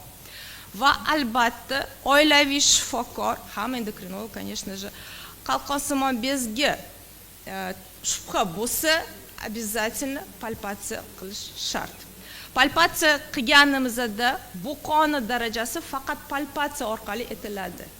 Ultrazvuk, ultratovush diagnostikasi orqali emas, palpatsiya orqali. Buqoq palpatsiyasi rasmda ko'rsatilgan ikkita barmoq bilan yuzma-yuz turib palpatsiya qilinadi. Va buqoq palpatsiya qilinmasa, ko'rinmasa 0 daraja etamiz. Buqoq palpatsiya qilinsa, lekin ko'rinmasa, bo'ynini normal holatida, taqda birinchi daraja buqoq deb tashxis qo'yamiz. Buqoq ham palpatsiya qilinsa, ham ko'rinsa, buqoni ikkinchi darajasi deb qo'yamiz. Va bemor aytadi, hududda yashab kelayotgan inson, nima ekin shu buqog'im kichkinalash uchun yoki yod tanqisligini oldini olish uchun. Faqat har kuni dengiz mahsulotini iste'mol qilsa, o'shanda yod tanqisligini oldini ovqat orqali yetish mumkin yoki sifatli yodlangan tuz orqali. 5 gram tuz yesa, sifatli yodlangan, o'sha 200 mikrogram yod organizmga tushadi. Lekin boshqa mahsulotlar, oziq-ovqat mahsulotlari orqali yod tanqisligini yechish mumkin emas. Va 2007-yil O'zbekistonda qonun qabul qilingan yod profilaktikasi to'g'risida. Keyin ba'zi bir o'zgartirishlar kiritilgan. Hozir ham rejada Anvar Valiy aytgandek, Senatdan слушаниеda o'tsa kiritiladi yengillik va undan qattiqroq nazoratda turadi tuz chiqarayotgan korxonalar. Новое введение – это в первую очередь контроль соли производителей, chunki siz organlari nazorat qila olmayotdi. Как это называется? Registratsiyadan o'tadi, korxona ochilayotganida, и все, keyingi осмотр siz mог сделать только через 5 лет. Если они получали сертификат на право открытия соли производства, то уже они могли пускать все как хотят. А сейчас вот нововведение – это регулярный контроль со стороны СЭС, это требования к упаковке соли, и это требование, чтобы извне к нам, то есть импорт, только йодированной соли. И при производстве других пищевых продуктов, абсолютно любых, должна использоваться только йодированная соль. Хлеб ли печет, или не знаю, масло выпускает, или еще что-то, должна использоваться только йодированная соль. Вот эти вот изменения сейчас предлагают внести, чтобы ужесточить закон о профилактике йод-дефицита. И когда мы говорим уже о влиянии, конечно же, йод-дефицита на щитовидную железу, мы понимаем, что ham diffuz buqoq rivojlanishi mumkin yod tanqislik holatida, ham tugunli buqoq rivojlanishi mumkin, tugunli toksik buqoq rivojlanishi mumkin va qalqonsimon bez saratoni ham rivojlanishi mumkin. Bu slaydda nimani ko'rsatib ketmoqchi edim? qizil rangli bu yod tanqisli holatda o'sib kelayotgan bolalarning intellekti. Median intellekt ahamiyat bersanglar 90 dan 100 gacha. 90-100 расшифровкасы, наверное, o'rtacha IQ. Bu bizning hududdagi bolalar. Ko'k rangli parabola. Bu yod yetarli darajada iste'mol qilayotgan bolalarning intellekti va ularning o'rtacha intellekti 100-110, 120, aqlli bolalar 130.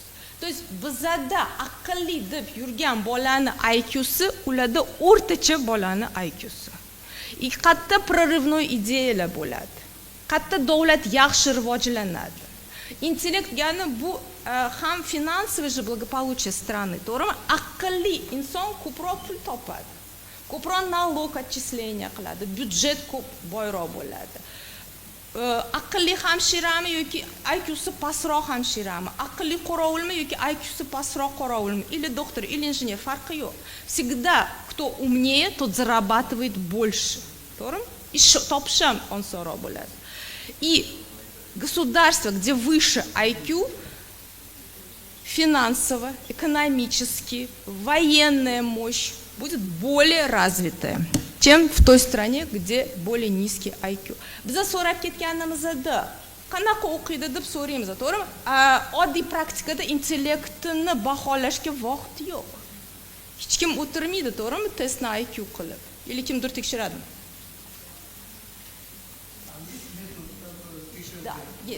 Hamma so'rashmoqchi, qanaqa metodi bor? Birinchi o'yga borib ko'ramiz o'ydilarni.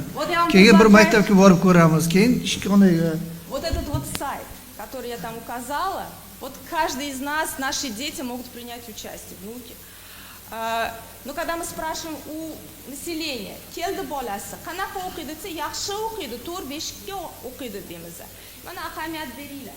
Mana qizil rangli, splashnoy qizil rangli bu показатели интеллекта детей в йод-обеспеченном регионе, или которые регулярно принимали препараты, грубо говоря, йодомарина. Вот, их показатели взяли за 100%. Sarı rangli alochilar, qizil rangli bu alochilar. Sarı rangli тоже alochi, lekin yod tanqisli hududda o'sib kelayotgan bola alochi. Ahamiyat beringlar. Восприятие информации снижается на 30%. Память, внимание снижается до 60%. Demak, yod yetarli darajada iste'mol qilayotgan bola o'qituvchisi bitta gapirdimi, eslab qoldi. Miyasida o'tirdi. Kerakli paytda o'sha informatsiya chiqadi. И он разработает какую-то там, не знаю, робота. Boshqa alochi, yod tanqisli holatda o'sib kelayotgan alochi o'qituvchisi gapirdi, keyin kelib oyisi bilan shug'ullandi, keyin buvisi bilan o'tirdi, shug'ullandi, keyin borib repetitorga bordi, ertasiga bordi, 5-ni oldi, или 4-ni oldi. Ну все, информация ушла. В нужный момент она у него не выстрелит. Вот количество нейрональных связей зависит именно от йод-обеспеченности. И yod tanqisli holatlarda 90% aholida nutq rivojlanishi orqada qoladi. 90%. 80%da emotsional, psixoemotsional asoratlar rivojlanadi. Ayniqsa o'smirlarda biz sezamiz-da, negativizm, konfliktность, bir-biri bilan gaplasha olmaydi. O'qituvchi, ota-onalar bilan muloqotda bo'lishi juda ham qiyinlashadi. 90%da 30%da bolalarda e'tibor sushishi boshladi. И 10%da aqliy rivojlanishi orqada qoladi. 10% bu juda ham katta sifra. 10 tasidan bittasida degani. Hududiylarda bilmayman, sinfda 30 ta bola bo'lsa, 3 tasida aqli orqada qolish ehtimoli bor. Va katastrofa slaydi. Oxirgi популяционный tadqiqot o'tkazilganida e'tibor berishganki, именно йод-дефицит стоит на первом месте по влиянию на интеллект. Не ожирение, не семейная обеспеченность, а именно йод-дефицит.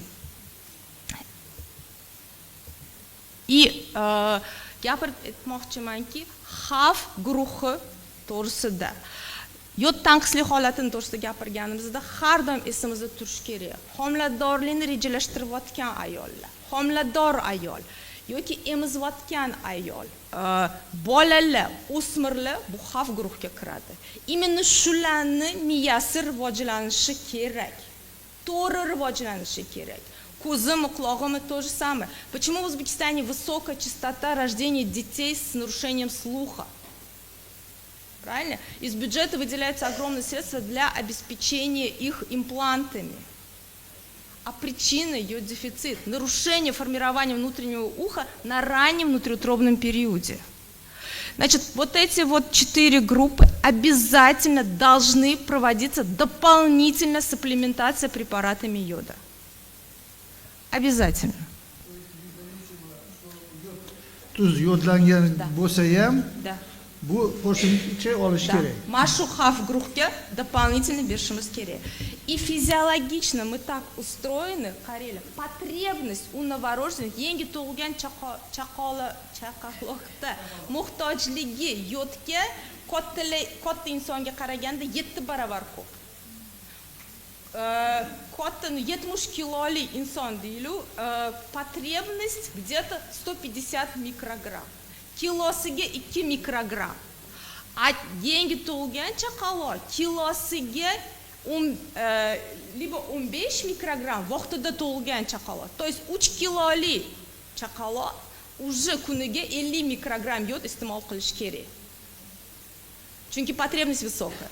Для того, чтобы он нормально сформировался, нормально выжил и был здоровым, был физически здоровым и интеллектуально умным.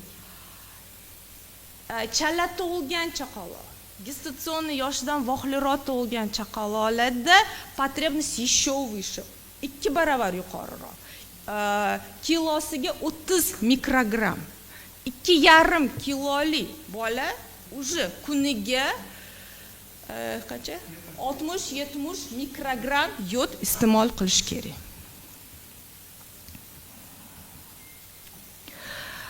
Va Jahon Sog'liqni saqlash tashkiloti fiziologik dozalarni aytib ketgan. Fiziologik doza deganimizda biza kamida organizmga shuncha yod tushishi kerak deb aytamiz.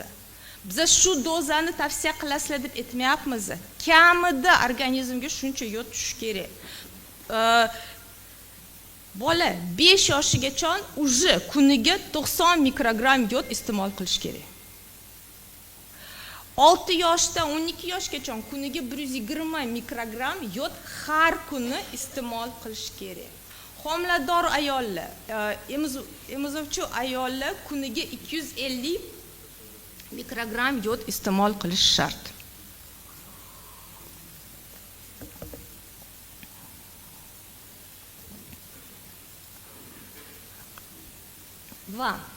Ну, в принципе, я об этом тоже сказала, не буду останавливаться. Va qonunda ikkita yo'li bor, yozilib ketilgan. Ommaviy profilaktika, bu hamma inson majburiy yod iste'mol qiladi tuz orqali. Majburiy. Va undan tashqari xavf guruhlariga majburiy yod preparatlar tavsiya qilishimiz shart. Bu aytib ketganimdek, homiladorlikni rejalashtirayotgan homilador ayollar, emizayotgan chaqaloq va o'smirlar. Yodamarin va unga o'xshagan preparatlar. Boshqa preparatlar orqali biza, masalan, Lugol eritmasi yoki spirtoviy rastvor yoda, betadin orqali da ular orqali biza yod yetarli darajada iste'mol qilmaymiz. Nabarot, qalqon somon bezga ziyon keltirishimiz mumkin. Chunki bir tomchi Lugol eritmasi bir tomchi to'g'risida gap ketyapti. 6300 mikrogramm yod tarkibida bor. Bir tomchi tushmaydi-da. Обычно 2-3 ta tushib ketadi. Va buni aytib ketmoqchiman. Kuniga xurmo orqali yetarli darajada yod yeyman desanglar или bolamga nevaramga beraman desanglar har kuni inson 100 mikrogramm yod iste'mol qilish uchun kuniga почти 3,5 kilo xurmo iste'mol qilish kerak.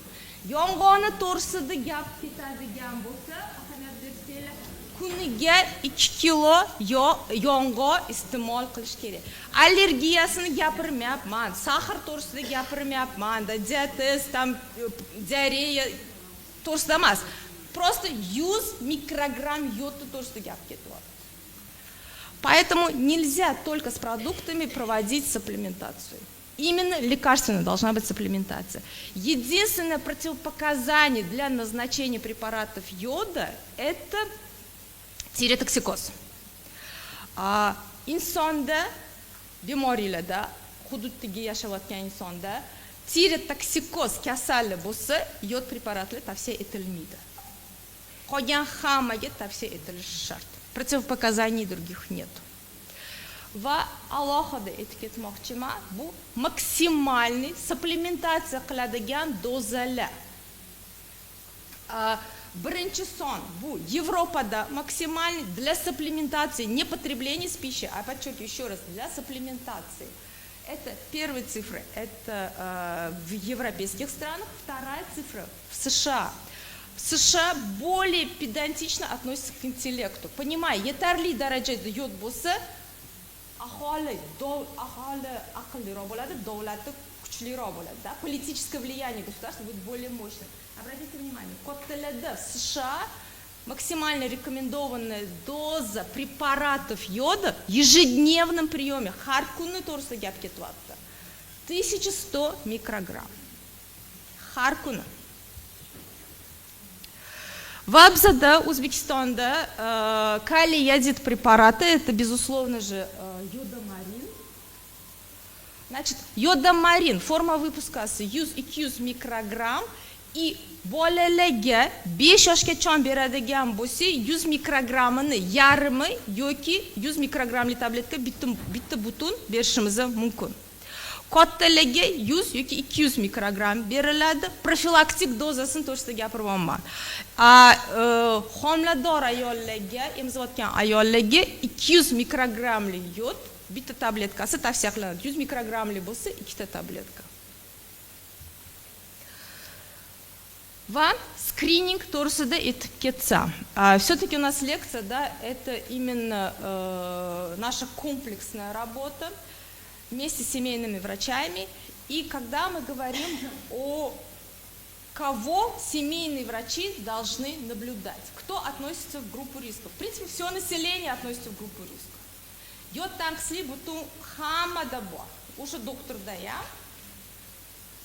и беморлар дая. Lekin hududda yashab kelayotgan inson mana shu guruhlarga kirsa, birinchisi anamnezida qalqonsimon bez kasalligi bo'lgan bo'lsa, любой, yoki operatsiya, yoki radioaktivniy yod, yoki ba'zi bir dorilar ichib kelayotgan bo'lsa, u demak xavf guruhiga kiradi. Undan tashqari homiladorlikni rejalashtirayotgan yoki eko iksiga tayyorgarlik qilayotgan yoki bepushtlik bo'yicha inson murojaat qilgan bo'lsa, u ham yod taqsir guruhiga kiradi. Qalqonsimon bezini faoliyatiga ta'sir qiladigan dorilar ichib kelayotgan bo'lsa, birinchi navbatda amidaron to'g'risida o'ylaymizda. 60 yoshdan katta bo'lgan ayollar bo'yni, miyasi yoki лучевой terapия yoki protonovoy облучение bo'lgan bo'lsa, o'sha inson ham qalqonsimon bez faoliyati pasayib ketishi guruhiga kiradi. Va autoimmun kasalliklar bo'lsa, любой аутоиммунная патология, будет это либо эндокринная аутоиммунная патология, или же системные заболевания, или же даже витилиго, аллопеция, пернициозная анемия, целиакия, хамас аутоиммун kasal. O'sha insonlar yod tanqisli va buqoni kasallik xavf gruppasiga kiradigan inson. Va shularda albatta shu insonlarda shikoyatlarga ahamiyat berish kerak. Inson xotirasi pasayishiga, teri quruqlashishiga, yurak urishi pasayib ketishiga yoki diastolik davleniyasi oshishiga, ichi qotishiga, choch to'kilishiga shikoyat qilsa, gipotireozga shubha bo'ladi. Qalqonsimon bez faoliyati tushib ketganiga. Inson terlash, charchab qolish, hansirash, yuragi urib ketish, asabiylash, uyqu buzilishi, tana vazni pasayib ketishiga shikoyat qilsa, oilaviy shifokorda shubha gipertireozga paydo bo'lishi kerak. Va shu bemorlarni qalqonsimon bezini palpatsiya qilib, TTG miqdorini oilaviy shifokor tekshirish shart. Insonda TTGsi 0,4 dan 4 gacha bo'lsa, bu norma. Demak, bu insonga oilaviy shifokor yodomarin 100 yoki 200 mikrogram tavsiya qiladi. Bo'ldi. Lekin TTGsi 0,4 dan past bo'lsa yoki TTGsi 4 dan yuqori bo'lsa, demak endokrinolog nazoratiga insonni jo'natish shart. Va koshmar. Inson qalqonsimon bezi ikkinchi daraja bo'qoq rivojlangan bo'lsa, dispanser nazoratida turishi kerak. Yiliga 2 marta endokrinolog ko'radi, qolgan periodlar oilaviy shifokor nazorat qiladi. Kerakli bo'lsa jarrohda ko'rinadi. O'tkaziladigan tekshiruvlar bu umumiy qon analizi, липид спектра, ультразвуковое исследование щитовидной железы и ЭКГ.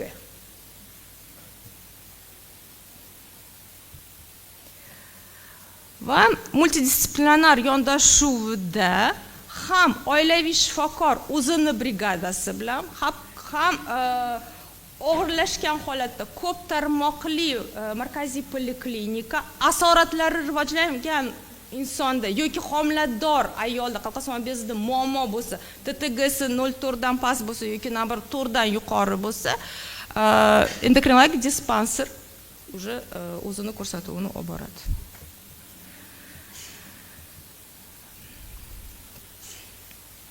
Va UNICEF сайтida прям девиз стоит, там, где касается страницы по йод-дефициту. Hududda bitta inson aql zaiflanib tug'ilsa, yod tanqisligi sababi bu jinoyatdir. E'tiboringiz uchun rahmat. Savollar bo'lsa.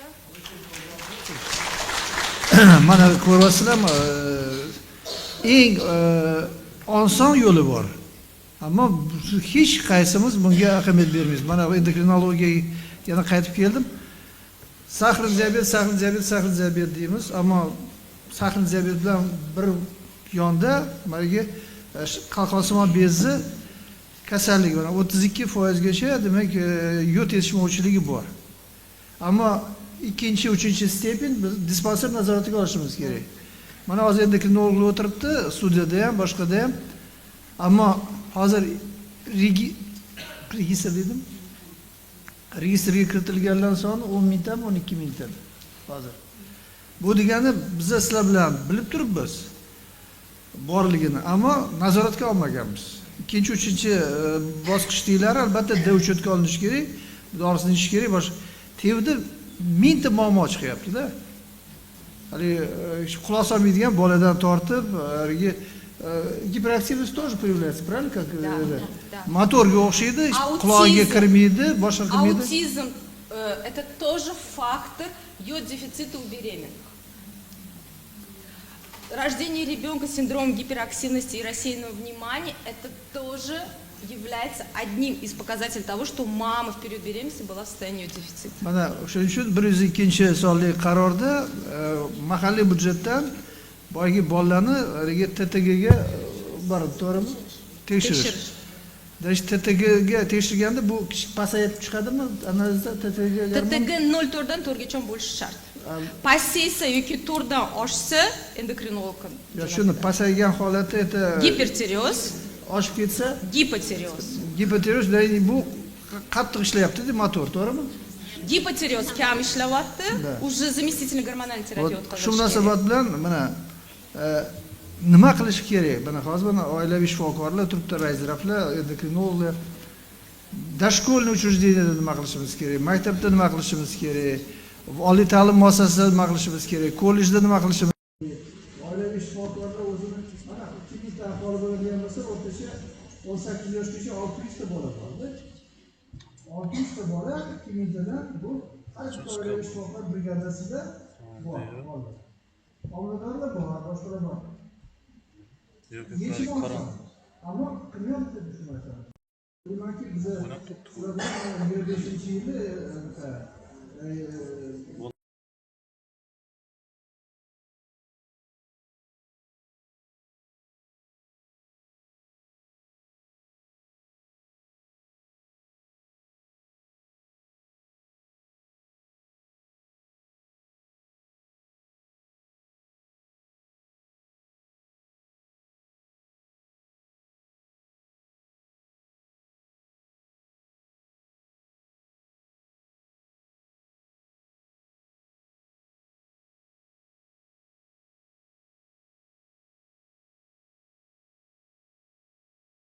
ichida 1 soat, 2 soat yopiq joyda o'tirsangiz, какой-то reaksiya bo'lishi mumkin.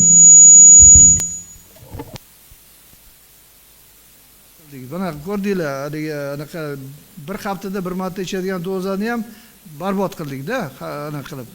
O'ylamasdan gapirib, boshqa qilib. Отравление bo'lmaydi bundan. Umuman, ortiqchasi macha bilan 6 soat ichida chiqib ketadi to'liq. Uni ham yo'q qildik, ammo hech kim bugun urushmaydi agar biza har bitta bolaga, oilasida boyga yod marinni boya aytganingizdek berishga. Biz nima qildik? Mana aytishim kerak. 14-15-yilda bitta viloyatdan juda ham vuzga kiradiganlar kamayib ketuvdi, qiyin bor edi. Doktorlikka. Bizning kollejdagi butun tibbiyot kollejlari o'sha paytda juda ko'p edi. 68 ta tibbiyot kolleji bor edi. U regionda 10 ta tibbiyot kolleji bor edi. Hammasini 2 yil yod preparati bilan ana qildik, repetitorlik qildik. Ta'minladik. Bilasan nima bo'ldi? O'sha natijada 60 ta kiradigan joyda 300 ta bola oliy ta'lim muassasasiga konkurs bilan kirdi. Nima uchun biz hozir bilib turib biz maktabda boshqada o'shaning uchun o'ylaymanki, мы должны обратить внимание именно на организованный коллектив и плюс oilaviy shifokorlar neorganizovanный kollektivga o'zinglarni homilador besharalar. O'zida anemiyasi bor, yod defitsiti bor. Har 2 yilda yana chiqib oldik haligi, esdan chiqarib qo'ydik. Planирование семьяni. Esingdami? 16-yilgacha har bitta hokim bilardi qancha tug'ilyapti, qancha beremini, itadali. Mana o'sha 16-yil olsanglar 720 mingta tug'ilardi. Bultur qaranglar 960 mingta tug'ildi. 4-chi, 5-chi tug'rular qancha oshib ketdi, interval qanaqa kamayib ketdi. VMSdan chiqarib yubordik. Qanaqa har bittasini hisoblardik esingizda bo'lsa. Ayollar bo'yicha bolalarni kim o'ylaydi bu narsani? Shuning uchun я попрошу именно biz должны побольше gazetada va oilaviy shifokorlarning qiladigan ishida ko'rsatishimiz kerak. Yod marin mana har bitta xonadonda turish kerak. Ertalab zavtrak qildimi, bitta ichdi, bolalar keyin turib ketdi. Arzon, unaqa qimmat emas-ku bu narsalar. Men shuning uchun o'ylayman, отравление bo'lgan emas. Istoriyada yo'q. Это, в общем-то, мы сами придумали и не подумали, и qancha odam пострадал от этого. Просто местная реакция, возможно, на голодный желудок berishi mumkin bo'lgan. Это тоже натянутое. Chunki 23-yil avgustdan boshlab berganmiz shuni. Esingizda bormi? 22-yilda. Faqat unda qanaqa berardik? Haligi bu gruppa qilib. Savpal и bahona shu bilan bo'ldi. Ma'lumki, mana juda ko'p savollar bor. Mana hozir studiyadan ham keldi. Marhamat, savollarni bering bularga. Yo'q, men o'zim savol aytmoqchi edim. Hozir семейный vrachlar kecha mana biz poliklinikaga bordik, детский poliklinikaga. nizkoroslist bo'yicha. Bola orqada qolyaptimi? Sizlar persentil bilan ishlaysizlar, hamma семейный vrachlar persentil bilan ishlaysizlar, рост весовой показательlar bor. O'shani o'lchashingiz shart. Если ребенок отстает, уже прямое показание к эндокринологу, детский эндокринолог ko'rish kerak. И уже он уже видит, на каком основании yod defitsitmi, judayam xromosomli kasalliklar ko'p. Biz kecha rosa ko'rdik, xromosomli kasalliklar. И mutatsiyalar ko'p bo'ladi. Шерешевского Тернера, или Нунан, или Клайнфельтера, фарка ее, резко возрастает в популяции количество хромосомных заболеваний при йод-дефиците. И действительно, Насиба Усмановна права, bo'y o'shi orqada qoladi. Men aytdim-ku, suyaga ta'sir qiladi dedim. Bolalarda ayniqsa birinchi 5 yilda qalqonsimon bezi gormonlari bo'yni o'sishiga ta'sir qiladi. Bizani hududimizda O'zbekistonda bolalarni o'rta bo'yi pasayib ketyapti. Bu bizani armiyamiz, bizani soldatlarimiz. Это наша военная мощь государства. Yod profilaktikasi natijasi bugun ko'rinmaydi. 10-15 yil, 20 yildan keyin intellekt otsenka qilganda, bo'yini, sredniy populyatsionni bo'yini aniqlaganida biz natijani ko'ramiz. Davlatimiz rivojlanishga boshlanganda biz ko'ramiz. Lekin bugun biz kelajagini o'ylashimiz kerak. Haligi 60 balldan yig'olmagan talabalarning soni 54% bo'ldi. Oliy ta'lim muassasasiga kirayotganlar. 186 maksimalni bo'ladigan bo'lsa, 60 ball olmaganlarning soni 1 million bola topshirgan bo'lsa, 550 mingta bolalarimiz bugungi kunda shu minimalniy granitsadan o'tolmadi. Bu nimani gapiradi? Bu ham muayyan jihatdan haligi bolalarni da yod defitsiti bitta. Bo'liman 50% shu bilan bog'liq. 32% da yod yetishmovchilik bo'lsa, shundan bir 7-10% da 2-3 stepen bo'ladi. To'g'rimi? O'rtacha olganda. Yo, 2-3 stepen 30% mi? Da вы что? Oho. Tushundira oldingmi? Eng oson profilaktikasi. Ammo biz buni eshitamiz, shu betdan chiqib ketamizda, keyin hali o'yda ham shu ishni qilmaymiz-da. O'yda ham, ey, kelin, mana buni ichib yubor. Har kuni ichib tur. Ey, bola, mana buni ichib ketgan deyish yo'q-da. Buni hamma devizga aylantirish kerak. Ishxonada o'sha ayniqsa o'zini 2000 ta aholimiz ichida shuni qilishimiz kerak, o'rtoqlar. Bu yerda davlat qamarsan bermaydi, arzimagan pul turadi o'zi bu narsa. Haligi mashina olamiz, to'ylar qilamiz, haligi nima deydi, 10 yildan ko'rmagan avlodni chaqiramiz de, o'ydagi narsani, arzimagan narsani davlat qilsa yaxshi bo'lardi deb turamiz. Это инвестиция на будущее. EQ. Shuning uchun biz u kasal bo'lgandan keyin odam u ketdi. Bu narsani qanaqa qilishimiz kerak? Даже и графы, там, где пальпация щитовидной железы и ТТГ. Если, то есть, щитовидная железа увеличена в объеме, мы проверяем ТТГ. Я бы предложила такой, хотя бы для начала. Hozir tayyorlanyapti birlamchi tibbiy sanitariya muassasalarida kafolatlangan paket doirasida o'tkazilishi kerak bo'lgan tahlillar. Erta TTga qo'yildi, glikeronik gemoglobin qo'yildi, ammo bitta narsa yozildi. TTga shu bor bo'lsa, to есть при наличии haligi reaksiya qilinadigan deyildi. Shu kafolatlangan paket ichida. Ammo mana biz ham, mana sizlar ham o'tkazinglar TTG analizlarini. 24 mingtami qancha analiz o'tkazdi dispanser. 20 mingdan shu. Qani rezultati? Kim tahlil qildi? Xo'p, nima chiqdi u narsa, tushunasizmi?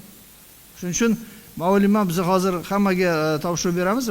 Vne byudjetniy sredstvadan viloyat dispanserlari o'zida shu pulli bo'lsa ham o'tkazish shart.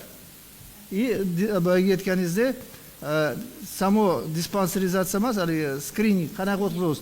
пальпация qanaqa bo'lishi kerak boyagini Sevara действительно Demetga aytish kerak, как наиболее часто встречаемое состояние Demet programmasiga palpatsiya natijasi bo'yicha aniqlandi. Demak, u tushuntirdim.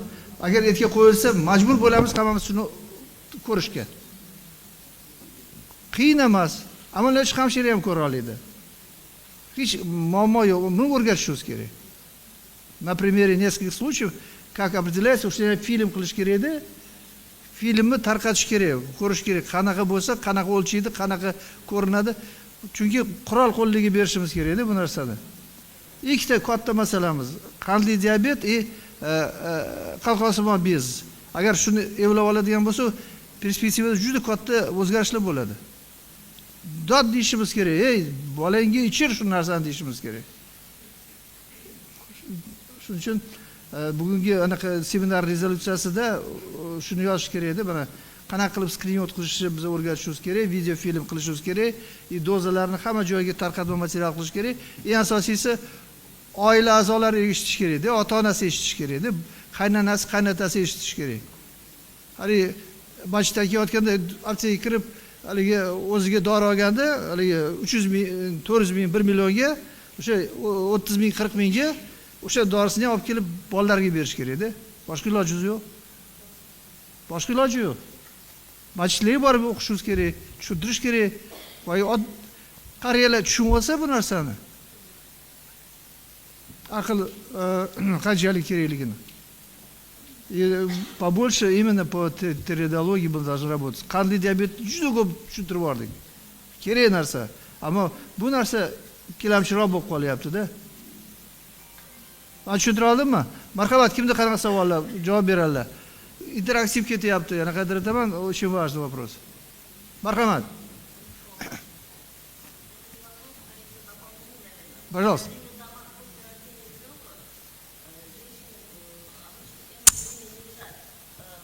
Надо вот работу скрининг-центров, наверное, именно вот в выявлении врожденного гипотиреоза тоже усилить контроль. Потому что после родов женщины не лежат такого времени, которого вот отложено им. И часто у нас выявляется поздние врожденные гипотиреозы уже с умственной отсталостью. Вот это вот тоже хотелось бы, чтобы включить. Хорошо, вот, именно скрининг, вот это вот выявляемость. Зухра эндокринолог из города Нукуса. Через 3 месяца маме дали, что у нее показатель высокий. Да, это мы должны с скрининг-центром и эндокринологом наладить. Да, раньше была вот, ну как-то потеряла, потом, сейчас на фоне диабета. Да, с реактивами проблема. Вы знаете, что была работа у вас тоже, да, что да. Поздняя диагностика врожденного гипотиреоза привела к повышению инвалидности у этих детей. Мы должны как-то сделать письмо, Анвар Валерьевич, чтобы скрининг-центры нам тоже давали информацию о завышенных вот показателях, чтобы мы, потому что у нас есть в нашем отчете врожденный гипотиреоз, диспансеризация, чтобы мы видели этих детей, как они растут, да, вообще и IQ. И чтобы была правдоподобная информация, чтобы реально брали с пяток, потому что есть же там определенные дни, когда для недоношенных детей и да. Когда с детьми нормальным, вот, когда это рождаются в неделях. Вот это вот тоже надо будет как-то акцентировать, наверное. Вазерли оркали всем этим родильным комплексом, а сегодня они стали же частью центра охраны как? Акушерства. Спасибо. Сделаем обязательно. Мархамат, у кого еще? Таглифля. Есть вопросы? Так, пожалуйста, спасибо.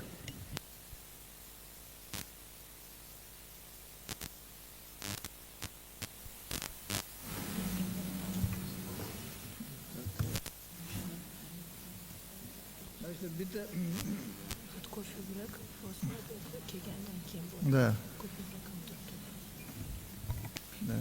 Hozir taklif bo'lyapti. Nima deydi?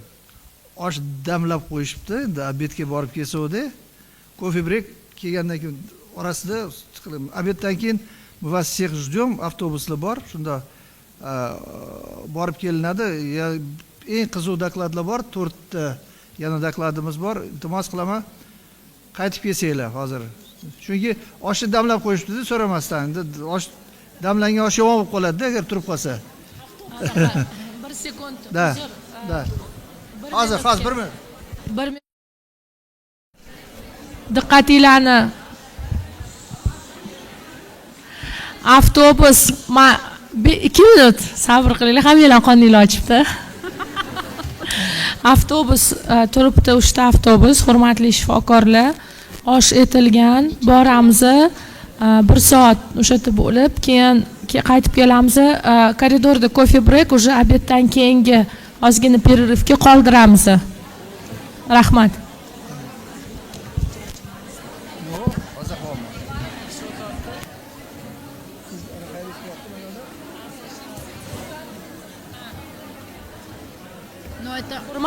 Hurmatli shifokorlar, bitta yana e'lonimiz bor. Hammaga sertifikat tayyorlab qo'yganmiz. O'shaning uchun nimaga ketib qolmanglar deyapmiz. Obeddan keyin kelganinglarda anjumatimiz tugaganda hammaga sertifikat tarqatamiz 6 soatlik. Bu sertifikatinglar nimaga o'tadi? Attestatsiyaga o'tadi. O'shaning uchun ketib